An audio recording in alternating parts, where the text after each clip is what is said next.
Hey everybody, welcome back to another episode of Fast Fishing. Today we are going to be talking about the fall bite, matching the hatch, and how important it is to figure out that local bait fish so you can, maximize that fishing trip this fall.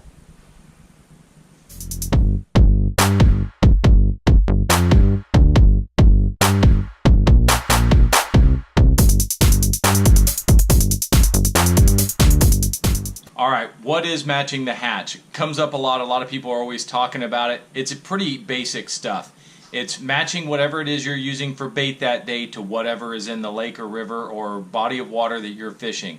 So if you know that there's a large population of threadfin shad in your lake, you might want to pick up and throw, especially in the fall, something like a lipless crankbait. This is a red-eyed shad from Strike King. It's got those rattles in there, which will really attract those big fish. It sounds like a school of fish or a school of bait fish swimming around, so it's going to pull them in. If they're up a little more shallow, you might want to pick up something like a square bill, a little wider body. It's going to wobble through the water a little bit differently, and it's going to, again, the fish are up shallow chasing bait, throw the square bill. If they're off a little shallower or over weed patches, throw that lipless. Now there's a couple other baits that a lot of people really key in on this time of year, and because it really mimics bait fish well, and that is your rip baits or your jerk baits. This is a Lucky Craft Stacy 90. It dives down 9, 10, 12 feet depending on what line you're using. It's got those rattles in there. It makes a lot of racket.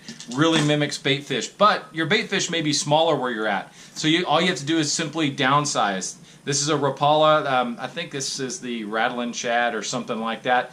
But either way, it's a smaller profile bait, about the same body width size, got that bill on there, going to dive down to about the same depth. Got some little rattles in there, not quite as loud or pronounced as the Lucky Craft, but it's got that smaller size. Again, mimicking what's in your lake because that's what's going to draw the bigger fish in. Now, fall is like early spring or the late winter for me. I really get excited because I know the big fish are going to be eating. They're going to be chewing a lot of different things. And there's a couple of baits or different styles of baits that I'm always going to have tied on. And one of those is going to be a swim jig. Now this is a Revenge swim jig head with that bluegill kind of pattern, that orange on the bottom, the green up top, matched up with a Kitech. This thing's going to come through just about any kind of cover you throw it into, and it's going to catch big fish this time of year. They just are attracted to it. It looks like a big bluegill coming through the water. It's a big meal to them, and they're going to definitely be feeding up for the winter, so they're going to look for those types of things.